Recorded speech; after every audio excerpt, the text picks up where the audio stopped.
This is me when I was eating 1600 calories on a day at the very beginning of my last reverse diet, and this is me now eating over 2000 calories a day. And I say over because I don't track anymore. I got to a point where I don't need to be constantly tracking. I just target for a protein intake and I try to eat mostly healthy foods, but I don't feel the need for tracking anymore, and that's all because I went through a reverse diet. If you're on a low-calorie diet now and you feel like you're now making the progress you wanted, you feel like your genetics suck, you feel like you're not putting in enough effort, let me tell you, it's not it. I'm so tired of people saying it's all calories in, calories out, because that's such a huge oversimplification of what our bodies actually are. Our bodies are way more complex than calories in, calories out, put more effort, do more cardio. Trust me, I've been there. That doesn't work. You need to be smart. In this video, I just want to go briefly about my story with reverse diet, what worked for me, what didn't work for me,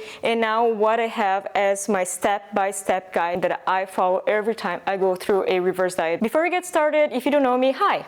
I'm Eleni, IFBB Bikini Pro and soon to be fitness coach. I'm working on getting my certifications now and studying, so if you want to work with me, I'll keep you posted when I start taking on clients. I'll just give a quick backstory about my reverse diet and what was causing me to gain weight no matter what, no matter how low my calories were. I compete in bodybuilding, and bodybuilding requires you to go through a cutting phase where you're losing weight to the point that you're at an unhealthy low weight, and if done poorly, this cutting phase can really mess with your metabolism and cause what's called metabolic adaptation, where your hormones are trying to adapt to the low calorie intake. So you're producing more hormones that makes you hungry, you're producing less hormones that just gets your body functioning well, and that's what happened to me. I'm 5 feet tall, I'm a petite woman, and during this prep specifically, I got to the point where I was eating 1200 calories on my lowest calorie day, which to me is very low because my body was not used to being on such a low diet, because I was not going through phases where I was trying to lose weight. So my metabolism was working well before that. But after that cut,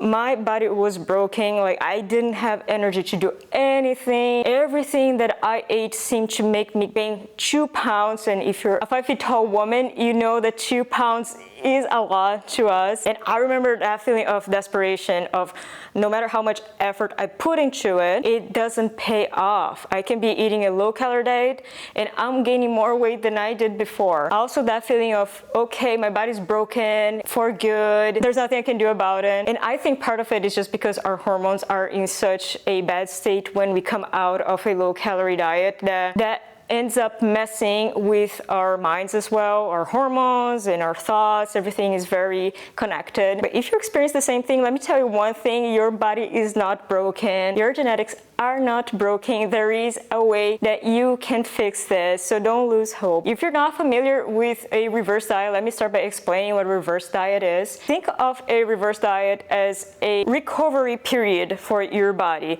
So if you've put your body before through a period of stress on a low-calorie diet, your body has adjusted to that by adjusting your basal metabolic rate, by adjusting your hormones. So pretty much you want to go through a period where you're allowing your body to recover from that, for your hormones to go back to normal, for you to be able to increase your metabolic rate. And just like any recovery period, you're not going to go from 0 to 100. For you to recover, you need to go through step-by-step phases until you get to the point where you're fully recovered. So the goal here is to slowly transition from a caloric deficit to a healthy, sustainable level, while also improving your relationship with food and teaching your body to burn more fuel efficiently. Like I said, when I was at the very beginning of my reverse diet, my energy levels were not great, and that's what we want to restore. We want to tell our bodies everything is fine, you can go back to normal, you can start using the fuel that I'm providing efficiently again, instead of storing everything as fat for later use, because our bodies are trying to survive at that point. We went through a calorie restriction period, so at this point is just trying to get you to a point where you're going to be prepared for an starvation period. But we have to teach them that we are not going to go through that again. You can trust me. Now I want to go through my step-by-step guide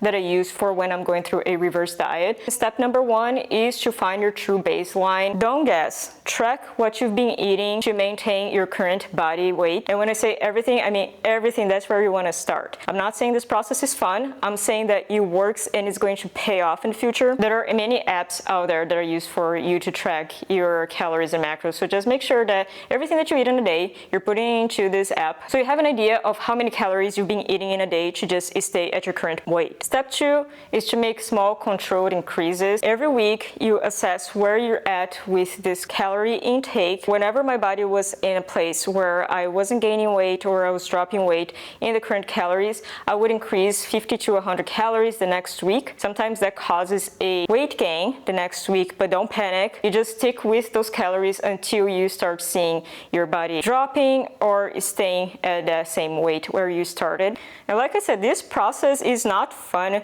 It can take a long time. My last reverse diet took me 8 months because I went through a 8 to 10 month period of prep where I was cutting my calories too low, unnecessarily low, so I had to recover from that. So every time that you see your body is staying at your initial weight or dropping, you increase 50 or 100 calories the next week. The goal here now is just to keep that progressive calorie increase. So step 3 is to wait and evaluate. You may have to be in this new calorie quantity for 2 to 3 weeks for you to start seeing your weight dropping again. Don't panic. Like I said, it's part of the process. You just have to be patient. And then when you see this scale moving again, you start increasing 50 to 100 calories the next week again. And when I tell you to increase 50 to 100 calories, the source of these calories matter. I think not many people talk about quality of calories. We are so focused on macros, protein, fats, carbs, and calories in general, and we forget that food quality matters for our progress. Remember that this period is when you're trying to fix your body, when you're trying to get your body to recover. So if you eat high quality foods, that's going to help you get you a balanced hormone level. You gotta help your body to help you. So in my case, I like to go through this period by eating mostly whole foods, and that's what's going to get you to have the right amounts of micronutrients to get your body in a healthy way, especially if you're starting at a very low calorie target. I have a magic number personally where I don't go below 1200 calories because I think that if you're not even eating 1200 calories as an adult, very likely you're not hitting the minimal amount of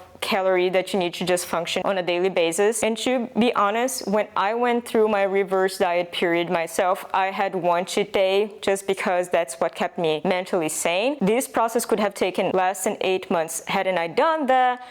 But I don't think we just need to always think about expediting the process, but also making it sustainable in a way that we're not going to drop out, in a way that we're not going to quit because it becomes too much. So for me, during that period where my hormones and my mindset was already in a bad place, it helped to have that cheat day where I was able to go out and eat with my husband just to reset and de-stress. This flexibility may be just what you need to stay on track. So ask yourself, see what works best for you. The point is for you to be consistent. You don't need to get there tomorrow. And step 4 is to know when to adjust again. Like I said, if your weight stays at the same number or if you see a slight drop, it's time to increase another 50 to 100 calories in the next week or 2 to see how your body responds. If your weight increases, don't panic. It's part of the process. Just stay at the same amount of calories for another week or 2 to see how your body is responding. So now we've gone through all this process. So when do you know when to stop? You stop your reverse diet once you reach a healthy, sustainable maintenance level. When do you know that you hit your maintenance level? You know that because that's when you're going to be feeling